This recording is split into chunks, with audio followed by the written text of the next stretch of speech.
Hey everyone, and welcome to this episode of the Mic'd Podcast. I'm Mike, a hairdresser of over 20 years. One of the best parts of my job is the conversations that I get to have with all of my clients. We talk about anything and everything and invite you to listen in as we get mic'd up for today's conversation. We had Kathy in the chair today. Kathy is a 60-year-old working woman whose outlook on life is one of the best I've ever had the pleasure of meeting. We talk about what makes her tick and how she is able to keep such a tight-knit family relationship even when life throws a few curveballs. Enjoy.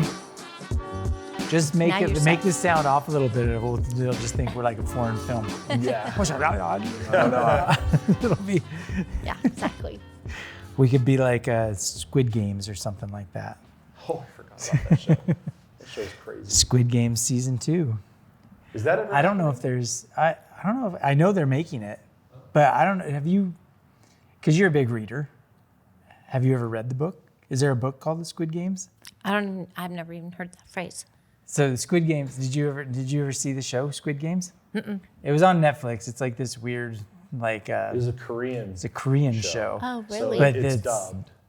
Okay. I feel like it would be a good book. But it's this game show where they take all these people that are kind of down and out, and there's 100 of them, and then they put them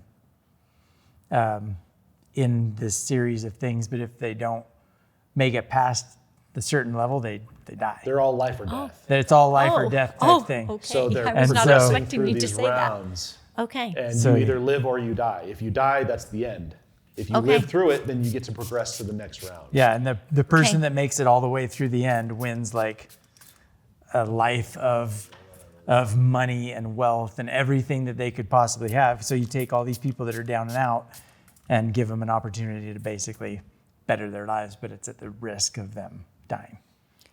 Okay. I It think it would sounds make like a good book. I would assume it's a book, but I don't know. You're a big reader, I'll so. have to look Well, that up. we'd have to ask Allie. Oh. She would maybe know too. That's why I'm here behind the camera, Mike, so that I can just Google That's right. stuff You can like just that. Google Oh yeah, stuff. if That's there right. is a Squid Game book.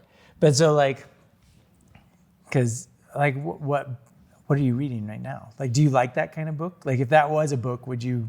No, I'm pretty. What are you more into?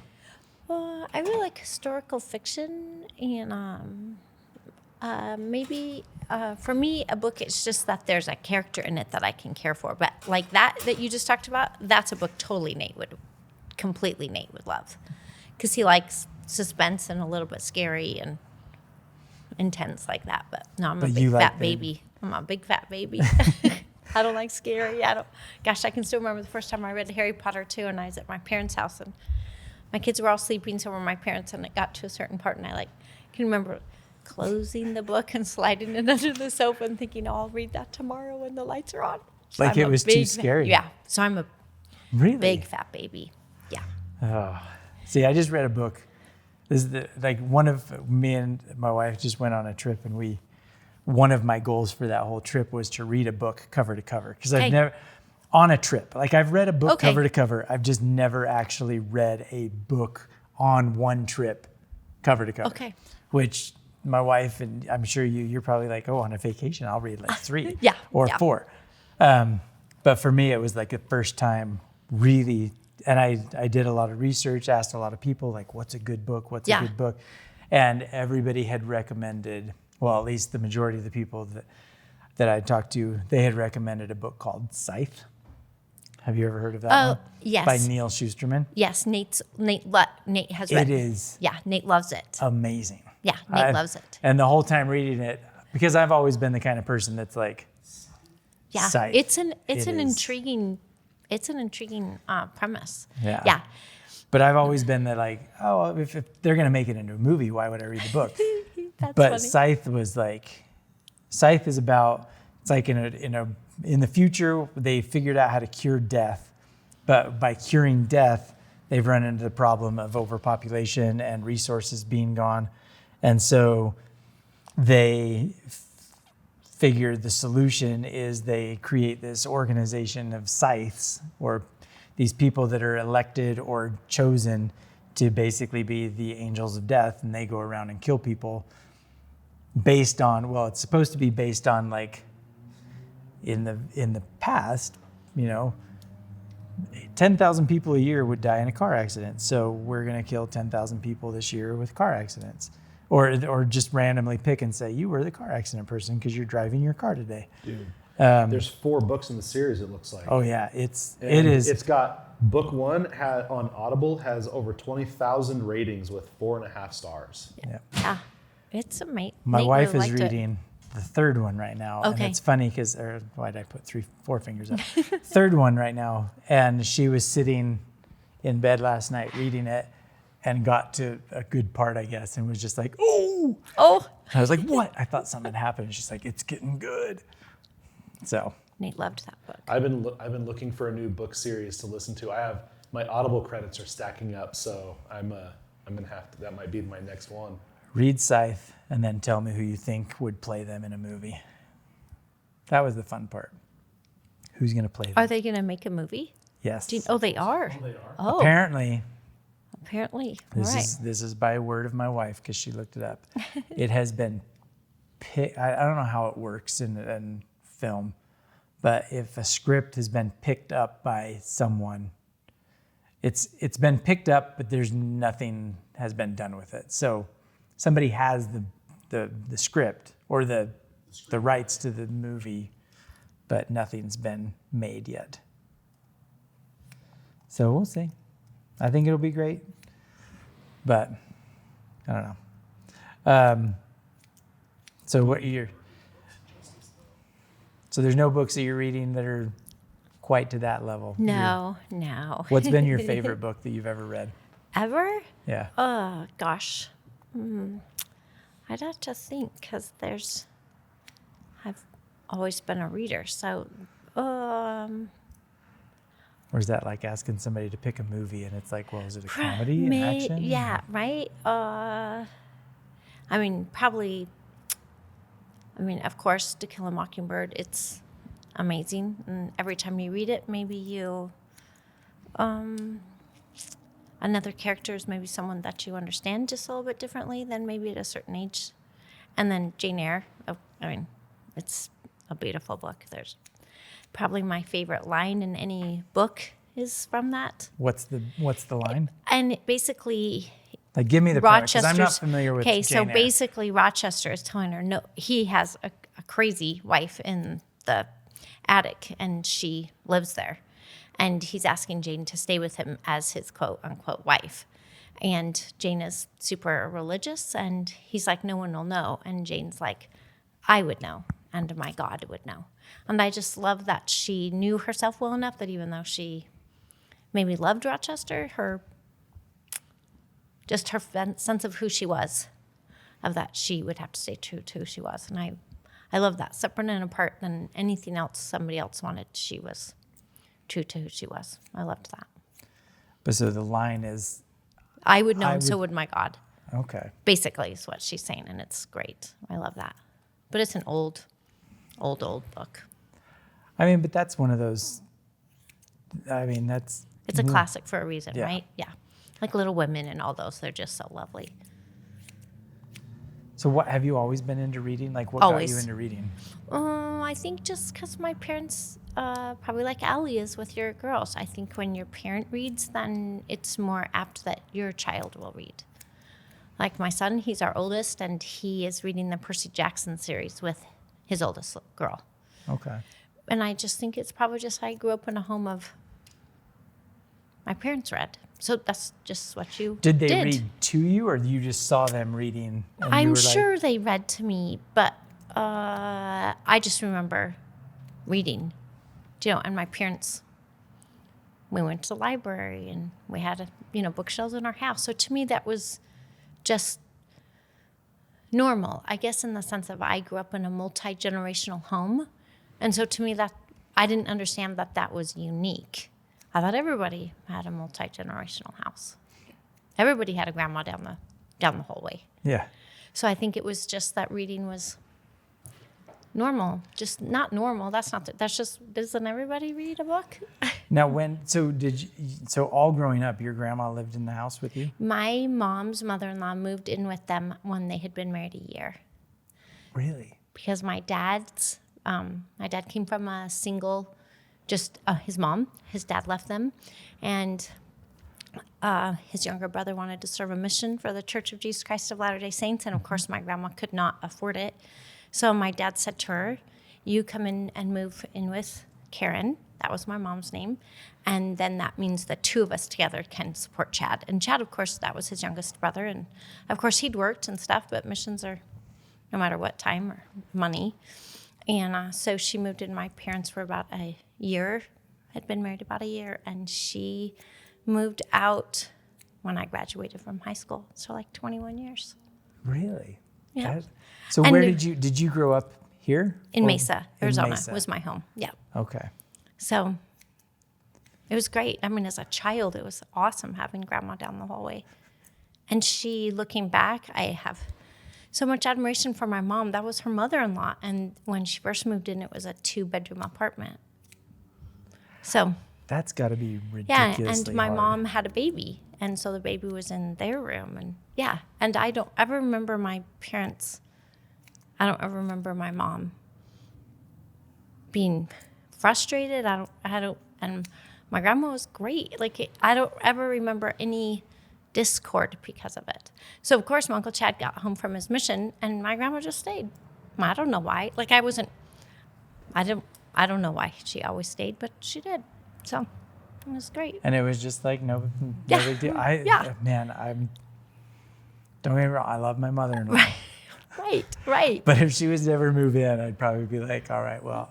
Yeah, I can't imagine. I mean, my parents didn't always live in a 4-bedroom house. You know, they lived in smaller places lots of times. And a year or so into your marriage, you're still figuring a lot of things out. And it's just the sacrifice and the willingness to. And then because there was a grandma that lived in the house, my mom was able to do a lot of community service because she wasn't looking for a babysitter.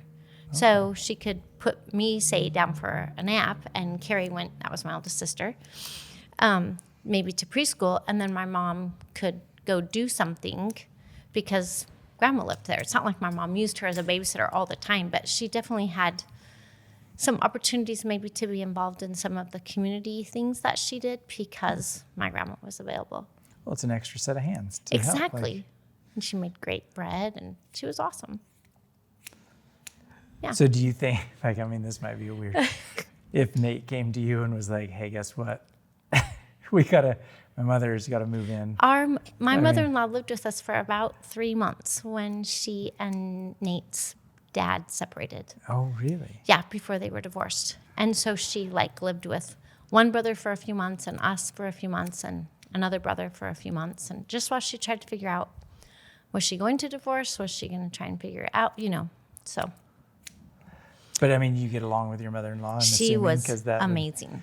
that would be such a hard. Yeah, right? I mean, No, she was amazing, and she was always busy. Always busy. Like, never did she was just a worker, and my girls loved it. By the time she moved in with us, we had 3 kids, and so my kids loved having their grandma with them because she would do everything. Like, she was very talented with lots of different things. So if they said, Grandma, teach me how to, she just could do it. And she was fun.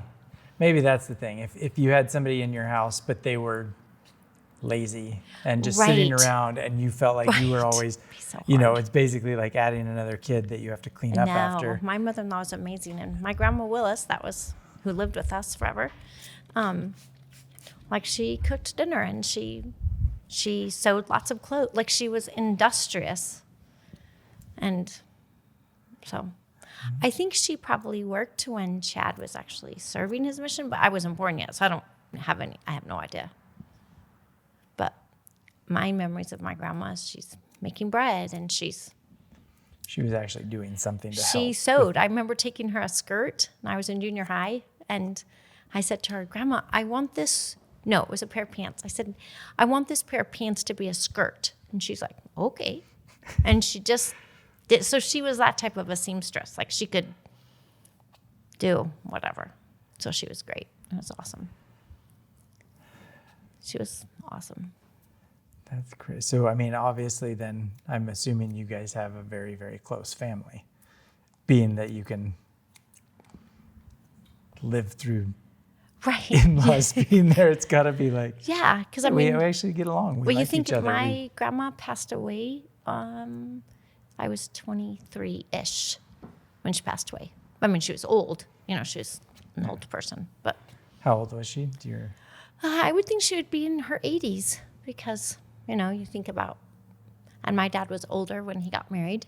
So she was, I would think 80, maybe late 70s. I don't know. I don't know. My mom was 85 when she died, but I don't know how old my grandma was. Yeah, it was great. Okay.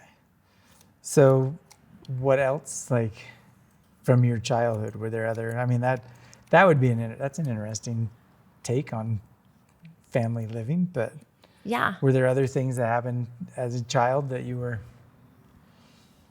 I have come to mind, memory? I have to say that, Mike, when I think of my childhood, I had the most magical childhood.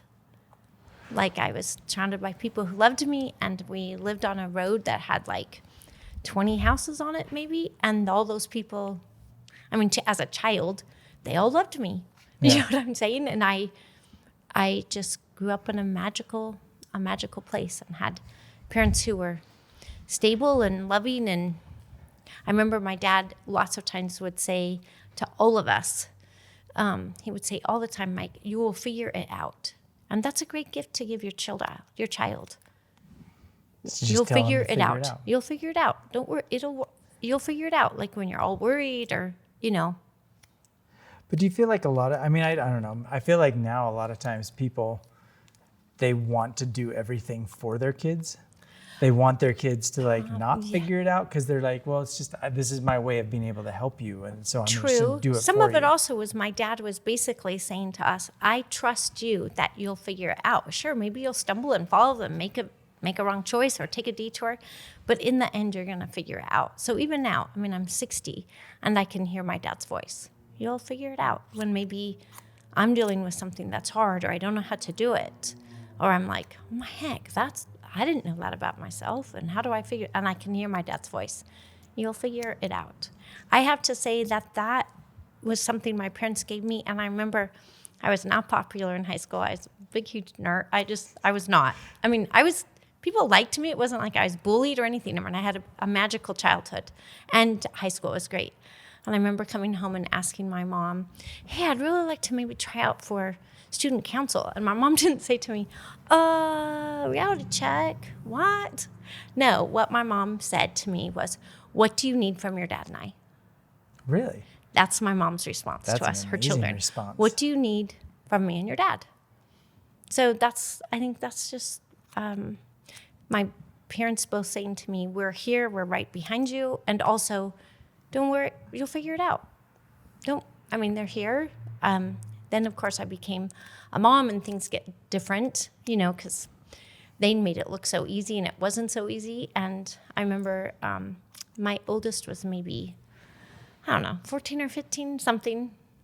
And I was asking my dad a question, and my dad was a very firm believer that once your children were grown up, your responsibility was to love them. Your time to teach them was over. But now it's just to love and support and be there for them. Okay. But it wasn't your time to be, he really believed in boundaries in the sense of you can figure, I don't know if I'm explaining it very right. So I remember going to his house and he had an office, but you know what I mean? A place that was a den. And asking questions, and my dad kept saying to me, you're an adult, you can figure this out. And my dad, gosh, I'm not making sense, sorry. No, my dad used to always say, if somebody's taking my money, I have a say. But if you're not taking my money, then I don't have a say. That was a big, huge thing growing up. He said it about political things and spiritual things, lots of things. So like when I'm in college and I'm thinking that Sundance, I can major in Sundance, my dad said to me, you're taking my money, so I have a say. Because my dad was, paying for my schooling. So I'm sitting there in front of my dad, and my oldest is maybe 13 or 14. and was asking my dad an opinion, and he's like, it's all, and I wanted him to tell me something.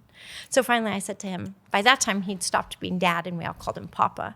And I said, Papa, open your wallet. He's like, what? I said, open your wallet. So he gets his wallet out, the same wallet I think he's carried his whole life. And he opened it and I took $5 out and I said, Papa, I'm taking your money. And then he told me, he gave me some advice. But he just really felt like, if you're not taking my money, then I don't have a say. You know. So because you were an adult at this point, yes, you had a kid, and you were like, hey, I need some He help really believed on in this. boundaries, right? My dad he just believed in boundaries, and he believed in that people had a right to live their life. And maybe he didn't agree, but you're not taking his money. So I took $5. And then he gave you advice. Then he gave me do you advice. remember what it was Nope, that you were trying to ask? Nope, I'm because like, my kid, Nick, was a good kid. I mean, he's still a good kid. But I mean, it's not like he was doing something super hard. I just wanted, but I remember, you're not taking my money. If you're taking my money, I have a say. So. I mean, but that's, so do you do that same thing with your kids Not now? Like, so- you're like, you're an adult, you'll figure it out. Yeah, maybe. My kids are very wise kids. So I think that one of the differences is my girls is, like, my kids there's 5 of them, and the oldest was 9 when the last was born. So they're super close in age, and they're also close together. So Mike, they turn a lot to each other.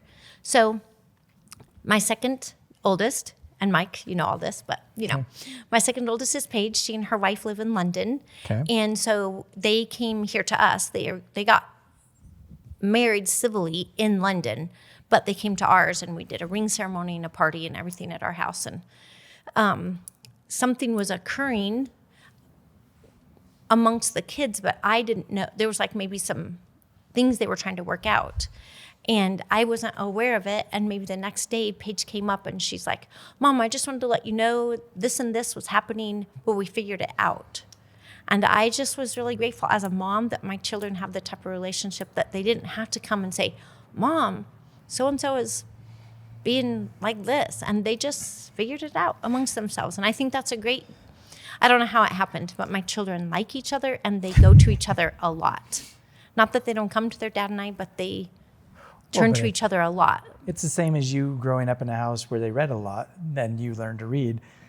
They grew up in a house where people liked each other, and they figured that out. But like, doesn't it? I mean, I think that kind of a situation, if I knew there were some rumblings of something, but I didn't know what was going on, I'd have like FOMO, or like I'd be like, oh, my mom definitely. Why she am was I the not queen. in the know? Why are they I not have to letting say, me? I didn't know about the rumblings until Paige came to me, and she said, Mom, there was an issue. We figured it out, but I just wanted to let you know that all is good. And I'm like, what? But I mean, I was trying to figure out how many cake bites did we need, and we were doing the ring ceremony up at a dear friend's property up in Harbor Creek Canyon. So I was maybe more logistically making sure everything was good, and that and her wife's family was coming in town, and our house, Mike, at the time we were still remodeling, so it was not, what's it called, company ready. So I was just making sure that everybody was comfortable, even though the floors are bare, and everyone was. So I was maybe more looking at it logistically, and they just took care of it. I don't know what the rumblings were, but I just remember as she walked away, thinking to myself, as a mom, I'm going to be gone someday, and my children are going to be just fine, because they have each other. They have each other to turn to and say, hey, I just really, as a mom, I loved that. But you're right, my mom would not have liked that. My mom was the queen of FOMO. So fear of missing out, she worried about things happening. She liked to be part of the party and stuff. But this was all rumbling for Paige's wedding or reception. I have no idea, because they didn't really ever tell me Paige just came to me and said, Mom, there was a situation where we've got it all figured out. And I think Paige was telling me so in case I did hear a rumbling. But I just remember her walking out and just thinking, my kids are going to be just fine. So now I'm curious, because you're very strong LDS. Yes. Right? Very. Yep. Having a daughter that came out because I mean, I've heard, being in the salon, I'm around a lot of the LGBT Right. Community. And so, and you hear different stories of people coming out to an LDS family. Like, Right. how was that for you guys? Like, was it? It was a surprise to me because I guess I'm not very, Paige is just my daughter and I love her. I didn't ever think about it. So she just asked one day to talk to everyone. And so we were just in our living room and she... Did you know it was coming? Nope. Like when Nope. she was like, hey, I want to have this conversation. Nope. You were... I am totally oblivious. Like, what was your thought? What did you think she was going to say? I had no idea. I didn't know. It hadn't even really crossed my mind. I had no idea. So she told us, and it was an emotional time for her. And I sat back as her mother, and I watched how my children wrapped their arms around their sister and loved her. And I was so incredibly grateful and proud and happy, and so that I didn't have to say to any of them, our family chooses love. Mm-hmm. I didn't have to say that. They just knew that that's what our family does, is that we love. And I was sad that Paige had carried that for so long. Because at what age did Paige come out to you? Okay, so And I would have to say... what age did she know for herself? I think Paige wondered a lot of years. Uh-huh. But, you wonder, and she was in her early mid-20s when she came out, maybe even early 20s. She was still in school. She was at UVU. She had not moved to London yet, and it was maybe one of my most, as a mother, maybe one of my most beautiful memories, as I watched my children be everything I hoped they would be. Loving and kind and family. The family comes first, even if we're different. So I loved that. I loved that moment. I just got the chills for that. Because I think that's one thing that I would hope that people teach from a young age, is like just to love no matter what. Yep. Because that's the one thing that every human on this planet needs, is to be loved. Yep, absolutely. Whether it's from a parent, a sibling, a friend, people want to be loved. They want to be accepted. And so I think, because I have heard, from different people, instances where they are coming out to their family and it's the opposite effect. Yes. There's one of disgust or heartbreaking. Heartbreak, yes. hate, hate whatever is exactly it might be. right. And that kind of stuff breaks my heart. So it's really encouraging to hear that guys and your family. I don't think you're ever. I'm never going to regret that my response in any situation is that first I'm going to love. I just, I think a lot of that comes from, I had parents who loved me. I had, like I've talked to you all, I had a magical childhood. I have Mike, Nate, he's perfect for me. Yep. We've been married 38 years. So he is all about love. He's so kind, so gentle, he's just, the rest of us just follow what, Nate's just great. We just follow what he does. He's just amazing. So how did you two come Mike. together?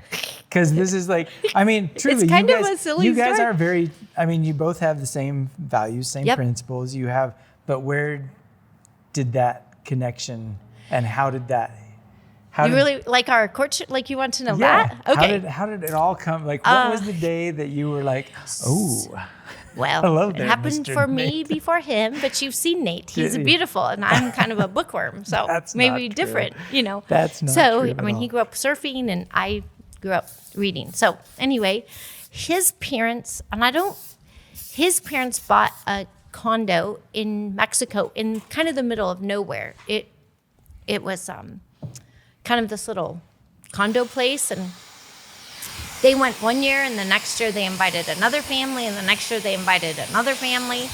And so maybe Nate's parents didn't invite my parents, but 4 people later, 4 years later, or 5, I don't know how long, one of my parents' best friends said, why don't you come down to these places? So it was in the middle of nowhere, and it's on the ocean in a bay, and it's just these condos, and Nate was already there. So I met him when I was 15, and 15, and we probably spent 2-3 weeks, and it's like 20, 30 families. And we're all in this place, and there's no TVs, you just were playing, and everybody was safe, and it was great. And so then we went the next year, and everybody thought Nate was awesome, and he paid no attention to any of us, other than everything we were involved in, the games and, all the card games and playing, on the sand and stuff, and water skiing and fishing. He was involved in all of that, but we were all just a big, huge group. And then when I was 19 and he was 20, I was 18 and he was 19? Is that what no, I was 19 and he was almost 20. And something was just different that summer. So we started to date, and it was in June of 1982. And, Nate had you guys would see each other every year kind of a thing. Like and then 2 or 3 weeks, and then we wouldn't see him again. So it's like straight out of Greece, like summer loving. Exactly. Kind of a thing, right? Yeah, yeah. So, and my parents weren't friends with his parents in the sense of they didn't see them through the year either. It was like you and Allie, and then 5 people, kind of like when you went camping the other day. Yeah. You just know each other. So anyway, he had not been active in the gospel, and he right at that time had started through a series of events and experiences, was trying to decide if that was for him. And so we dated, and he decided to serve a mission, and he went on his mission, and we wrote. So And, before, like, you guys were dating, when he went on his mission, were you like, I'm going to wait for you kind of a thing? Like he was... Yes. Or was it like, all right, you go do that, I'm going to go... No, pretty much we were, thinking that, but it's not like I just did school and work while he was gone. So Nate usually tells people it's not that I waited for him, I was just still here when he got home. That's the way Nate says it lots of times. Okay. And then he got home, and he was dating lots of people, and I was one of the people he dated after his mission, and then we got married 7 months after he got home. So 7 months? Yeah. Wow. So we knew each other a long time, but dating, it was probably, if you put before mission and after mission, you would probably say a little over a year. Plus, okay, so remember, I'm the bookworm, and he's the cool dude. I wrote him every week, and his letters were always in a purple envelope. And we still have all purple envelopes. Really? And knowing me, I probably read about it in a book and just decided to do the same thing. So, but then you said you knew before he did. So at what point were you like, he's the one? Was this before he left on his 2 years to go up to a mission? Probably not. I mean, I definitely noticed he was somebody I would like to date before he decided I was somebody. Like, I would have dated him maybe a year or two before he noticed I was somebody he wanted to date. And then while he was on his mission, of course, he's inviting people to come unto Christ, and I'm going to school and working and doing all that stuff. And I just realized how unique he was, and that he had characteristics that I knew I wanted to have in who I married, and I loved him. So when he came home, he just wasn't, he hadn't been dating. So he just said, I think I might come up to school. I don't know what I want, and I want to date you, but I'm not sure I'm going to be dating other people. And so I said to him, I decided to be super vulnerable. I can't believe I said this to him. I said, that's fine. You need to do what you need to. And if you need to go to school, but I've already done what you're doing, and you're who I want. So I'm not going to be dating. I'm going to be going to school, and I'm going to be working. So, you said that to him? Yeah. Can you believe how brave I was? Wow. Yeah. Good for you. So I didn't date another person when he got home. So then at what point was it that he realized his... About probably September-ish. And looking back, my parents were amazing. Like, they were so great about it. And they were so, like, on a Friday, they would say, I'm sure my mom's like, oh my gosh, we can't leave her in the house alone. So I guess she's going to come to dinner with us. They spent a lot of time with me. And I remember my parents, my dad, my mom, and my younger sister and I, we went to California. And I'm sure my mom was just trying to distract me from being sad. And then probably about September or October-ish is when he decided I was the one. The worst part of all of that is one weekend I saw him on a date. Oh, you saw him? Yeah, and it wasn't any fun. Did you know the girl that he was on a date with? Did I know? I didn't know who she was. The only thing I remember standing there and seeing him and like, do I say something? Do I just go around the corner? Like, this is awkward, but we're not exclusive. I mean, he said he was dating other people, so what do I do? And I remember looking over at her, and she looked cute and stuff, and I looked down, and she had the most ugly pair of shoes on. And I was like, well, she wears ugly shoes. And I don't know if that's just how my brain was able to deal with that the person I loved was dating someone else. But I only saw him on another date one time. Does he know you saw him? Oh, yeah. We've talked, like, I tease him all the time. You were dating someone who wore ugly shoes. So, yeah. She was, that's funny. I don't even know her name. Like. So now, because you guys, how long have you guys been married now? 38 years. In January, it'll be 39. Yep. 38. Honestly, that's really impressive. A lot of people don't even make it 38 days anymore. Right, I know, right? So many. Yep. So what is the secret? Oh, you marry Nate. You marry Nate? Well, he's taken, so. Yeah, he is, and I'm not giving him up.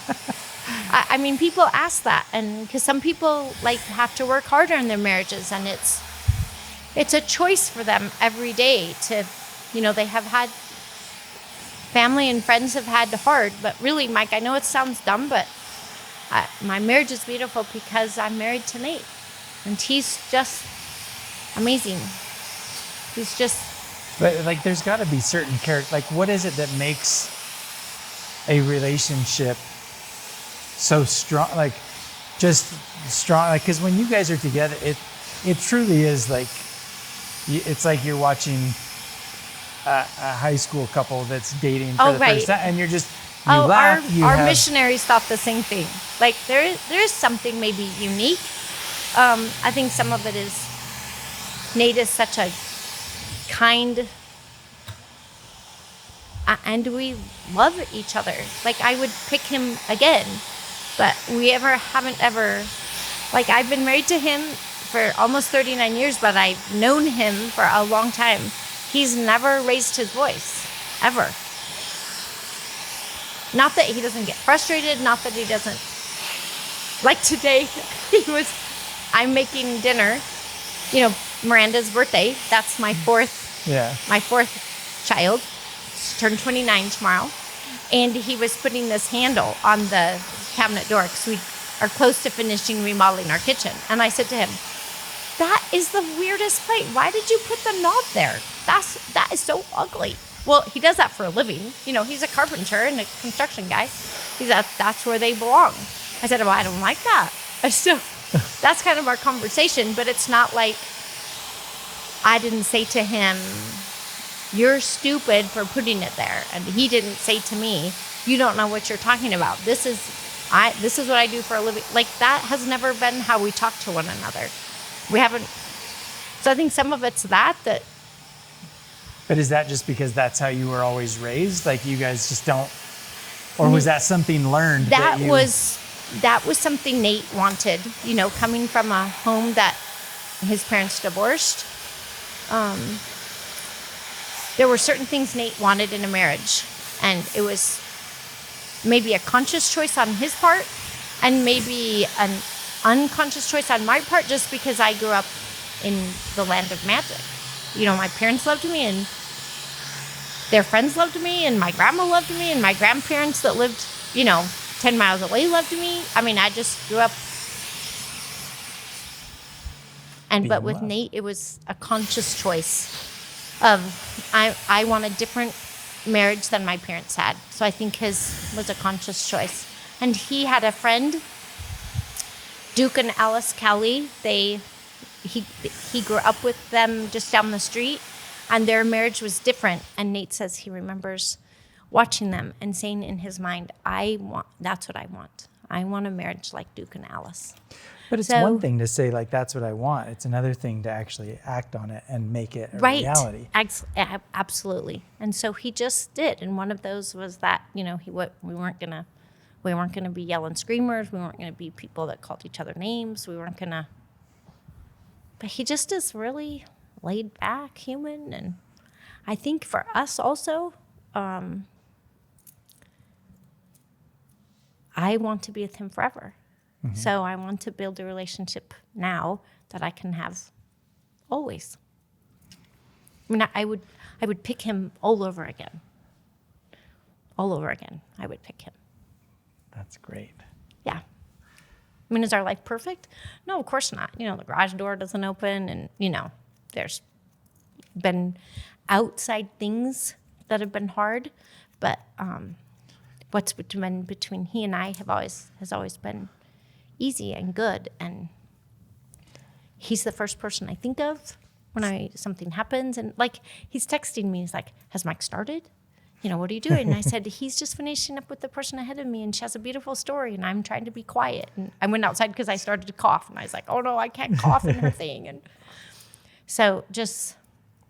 So when you guys do have, because obviously, I mean, you've had some hard. Oh, absolutely. I mean, again, being in the LDS culture and having a child that comes out, like that's a difficult situation to outsiders. But not to us. But I mean, and that's one of those things. It's like when you do have a hard situation that you like guys, an outside thing, right? Well, but not even from like what you guys would consider this was a hard situation. How do you approach it? How do you handle a hard situation? Not necessarily that example, but like because again, from the outsider's perspective, yes, that's difficult. To you guys, it was not. Right. But there are situations that have to be considered hard for you. So what's absolutely like Miranda's divorce? That was devastating to watch a child be broken like that. It was devastating to me as a mom.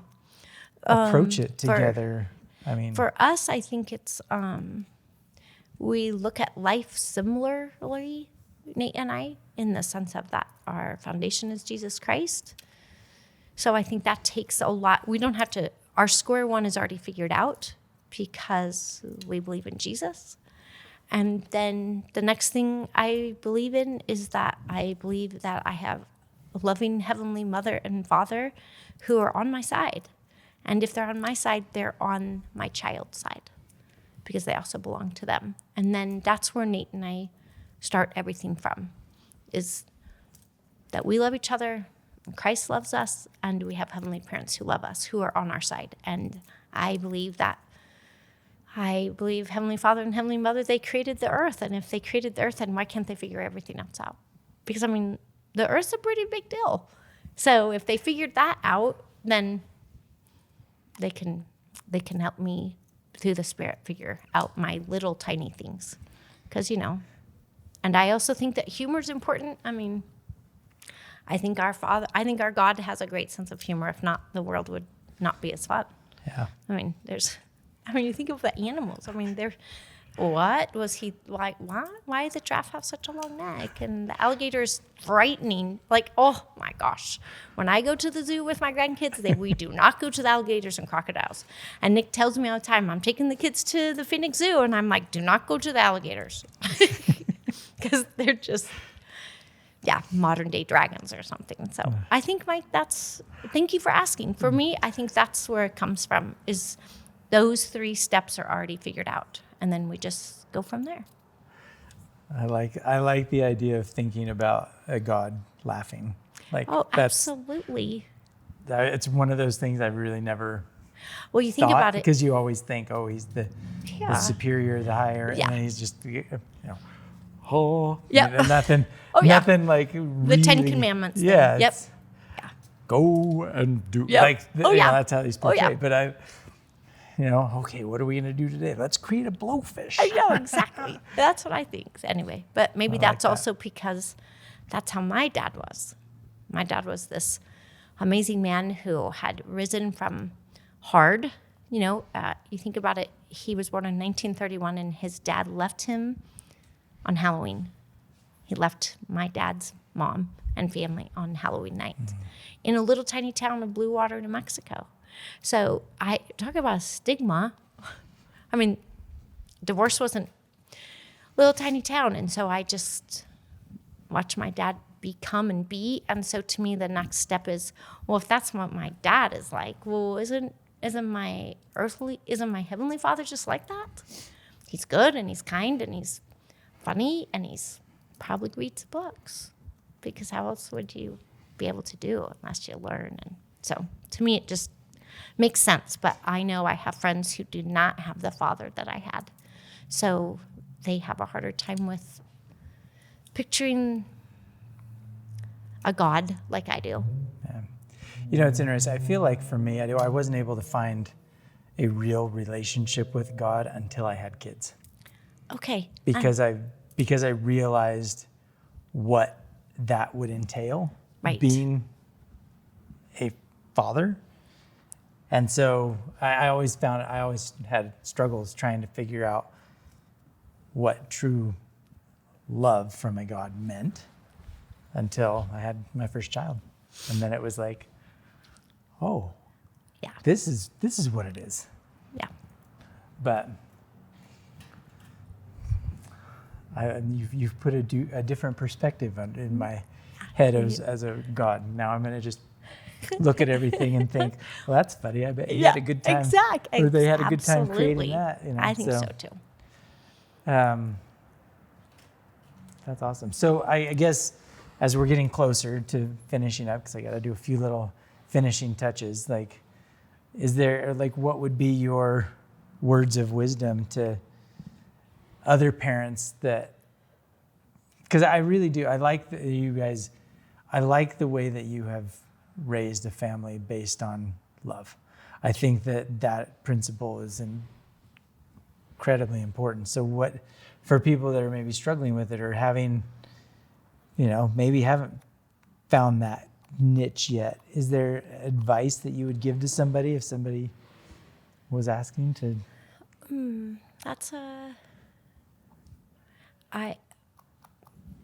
It's hard, isn't it, to maybe boil it down into something when like I said to you, it's the foundation my parents gave me, and I just built upon that. I tell Nate and my kids and other people a lot, because people do say to me, why are you so happy? And I'm like, well, why not?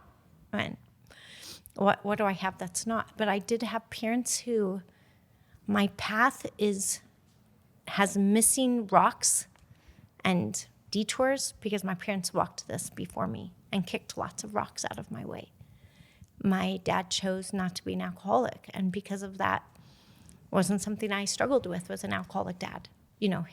My grandfather was, his dad was, and my dad chose not to be an alcoholic. So that's not a rock that's in my path. So I think I have to say, as I sit here and think of what Nate and I wanted to build in a family, there's definitely been times when I haven't. And I've been so grateful that I've been able to knock on a child's door and they answer it, and I'm sad and they're sad. And I have said to them, I was the mom I didn't want to be. Can you give me another chance? Mm-hmm. Can we press rewind? And can I be the mom I wanted to be?